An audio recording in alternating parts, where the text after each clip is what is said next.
Assalamu alaikum, sixth class. How are you, students? Hope that you all are fine. Today it's our third lecture of English B of this step, in which we are going to learn the lesson number third of this grammar book, and the topic of the lesson is nouns. Students, as you all know that nouns is a name of a person, place, of thing. ये हमारा आज English P का तीसरा lecture है बच्चों। इसमें हम अपने ग्रामर की बुक का तीसरा चैप्टर नाउन्स पढ़ने जा रहे हैं। और जैसे आप सबको पता है कि नाउन्स जो है किसी भी शख्स, जगह या चीज़ के नाम को कहते हैं। इस चैप्टर में हम नाउन्स के कुछ और टाइप्स के बारे में पढ़ेंगे। तो मैं स्टार्ट करती हूँ। Be attentive students, look at these examples: water, lamp, sand, 2 penguins. From the above examples lamp and penguin can be counted. Such nouns are called countable nouns. अब इन ऊपर की दी गई जो मिसालें हैं जिनमें मुख्तलिफ़ चीज़ों के नाम हैं, इसमें लैम्प और फिर पेंगुइन्स, ये सिर्फ 2 चीज़ें ऐसी हैं जिन्हें हम गिन सकते हैं। तो ऐसी तमाम चीज़ें या तमाम नाम जिन्हें हम गिन सकते हों उन्हें हम काउंटेबल नाउन्स कहते हैं। Countable nouns can be singular और प्लूरल। काउंटेबल नाउन वाहिद भी हो सकते हैं और जमा भी हो सकते हैं। जैसे आपने इसमें देखा, लैंप जो है ये वाहिद है, जबकि 2 पेंगुइन्स ये 2 जो है ये जमा हैं। They are used for people, animals and things. Countable noun लोग, इंसानों और चीज़ों सब के लिए इस्तेमाल होते हैं। Things like water and sand can not be counted. Such nouns are called uncountable nouns. अब ऊपर की मिसालों में 2 नाम और हैं जिसमें वाटर और सैंड है। And students, as you know that we can not count water and sand. हम पानी और रेत को गिन नहीं सकते। तो such nouns are called uncountable nouns. और ऐसे तमाम नाम जिन्हें हम गिन नहीं सकते उन्हें हम अनकाउंटेबल नाउन्स कहते हैं। Some more examples of uncountable nouns are milk, advice, tale, wood, applause, assistant, luck and pollution.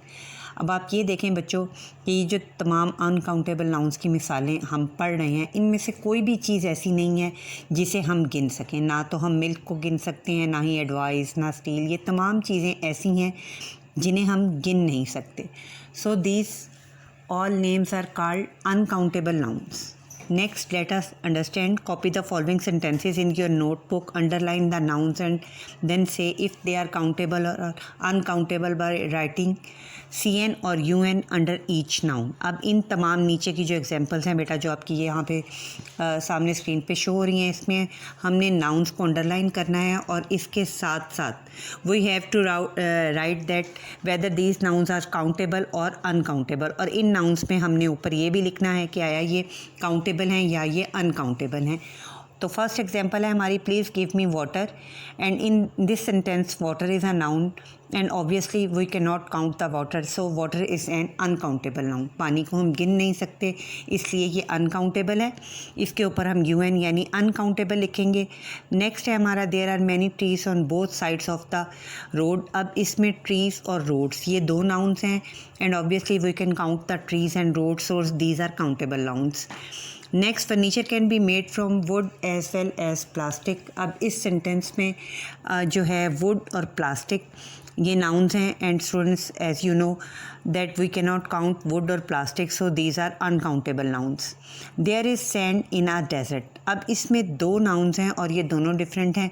जैसे कि हम सैंड को गिन नहीं सकते तो it is an uncountable noun, and desert deserts को हम गिन सकते हैं, so this is a countable noun. और लास्ट है हमारा, गिव मी 4 फ्लावर्स। इसमें फ्लावर्स नाउन है and obviously flowers are countable, so this is a countable noun. Next है हमारा, when we use a word in a very general sense we can use it as an uncountable noun। और कोई भी ऐसा नाम जिसको हम उसके बड़े ही आम मायनों में इस्तेमाल करें उसको हम as a uncountable noun use करते हैं। For example, chicken is eaten by many people, she has long hair, business is good these days, the crow is drinking water. अब इसमें जितने भी रेड इंक से लिखे हुए नाम हैं ये सब, इन सब नाउन्स को हमने जनरल मीनिंग में अपने एक जनरल सेंस में यूज़ किया है, सो इनको हम as a uncountable noun consider करेंगे। We can use a to make specific reference to separate units of uncountable nouns. और किसी भी ऐसे नाउन से पहले अगर हम बच्चों आपको पता ही है आ, एन और दा ये हमारे 3 आर्टिकल्स हैं। अगर हम किसी भी नाउन से पहले आ को लगा देते हैं तो उसको हम उसके स्पेसिफिक रेफरेंस से सेपरेट करने के लिए यूज़ करते हैं। आई सा अ chicken chicken. She cut off a lock of hair. She is into a garment business. He gave me a piece of advice. Next है हमारा ये पूरा पैराग्राफ है.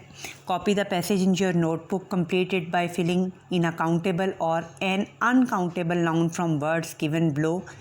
अब इन वर्ड्स के ज़रिए हमने इस पूरे पैसेज में जो हमारी फिलिंग दी ब्लैंक्स हैं उनको हमने फिल करना है उसके थ्रू, चाहे वो वेदर दीज आर काउंटेबल और whether these are not countable, uncountable. You may add a, an और the if necessary. Some words may be used more than once. अब इसमें उन्होंने ये लिखा है कि कोई भी नाउन आप लिखें, अगर वहाँ पे ज़रूरत हो तो आप उससे पहले a, an और the इन तीनों आर्टिकल्स में से कोई भी जो है वो यूज़ कर सकते हैं. And one thing more students वो ये कह रहे हैं कि इन ब्लैंक्स में कोई भी वर्ड जो है वो रिपीट भी हो सकता है. ये नहीं कि ये एक वर्ड जो है ये एक ही दफ़ा इस्तेमाल हो. बहरहाल हम इसे रीड आउट करते हैं. One day Alice saw very peculiar umbrella shaped object in the sky. It was a flying saucer. अब आप ये देखें कि flying saucer एक जो है काउंटेबल नेम है, इससे पहले हमने आ लगा दिया है. Soon it came and landed in an open ground next to the stadium. अब हमने open ground से पहले an का इसमें ऐड किया है. She ran back and told her friends about it. They reported the matter to the police.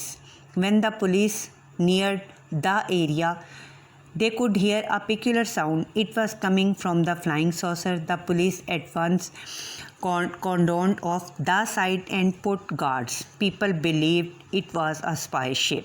तो बेटा ये आपका सारा जो है कंप्लीट पैसेज था. इसमें हमने अब आर्टिकल्स के साथ काउंटेबल और अनकाउंटेबल नाउन्स जो हैं ये यूज़ किए हैं.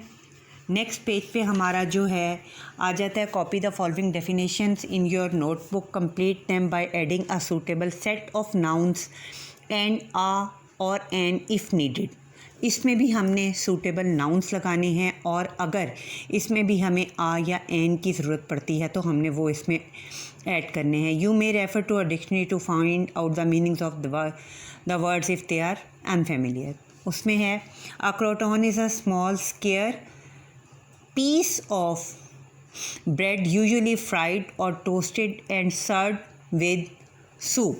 इसमें फर्स्ट में पीस आएगा और सेकंड में ब्रेड और थर्ड में सूप आएगा.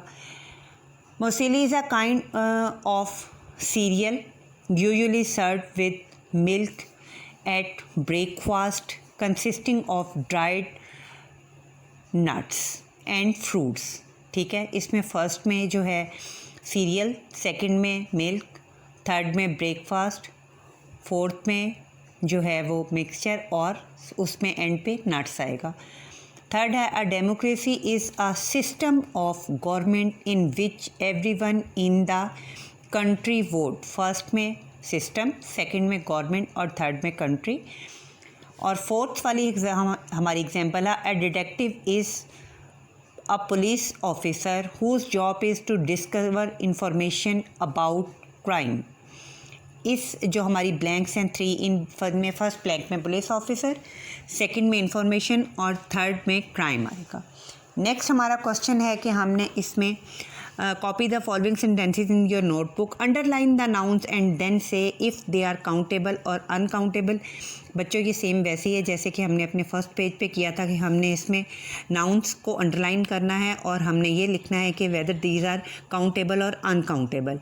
फर्स्ट है a large bird dived into the water. अब इसमें बर्ड और वाटर 2 नाउन्स हैं और जैसा कि मैं पहले भी बार बार बता चुकी हूँ कि वर्ड जो है वो अनकाउंटेबल है जबकि बर्ड जो है ये काउंटेबल है क्योंकि बर्ड्स को हम काउंट कर सकते हैं. सेकंड है these flower are lovely. Obviously flowers are जो है flower is a countable noun. We bought furniture made out of wood and steel. Same here again, इसमें वुड और स्टील जो हैं ये दोनों अनकाउंटेबल हैं. लास्ट है we must strive for peace. अब पीस जो है अमन, ये भी एक नाउन है और इसको भी हम काउंट नहीं कर सकते. Last part of the exercise is copy the sentences in your notebook filling the blanks with countable और uncountable nouns. You can choose the answer from the words given below. अब ये जो वर्ड्स हैं इनके ज़रिए हमने ये ब्लैंक्स फिल करने हैं. Stan is a very good actor. Second है हमारा poverty is a curse. Third है Stella has a son who is full of affection. Fourth है give me 2 पेन्स और लास्ट वन है हमारा I am not able to open this jar. तो बेटा ये हमारा नाउन्स की जो है पूरा हमारा एक टॉपिक था जिसे हमने पढ़ा, ट्रांसलेट किया और समझा। उम्मीद है कि आपको ये चैप्टर अच्छी तरह समझ आ गया होगा। ओके, अल्लाह हाफिज़।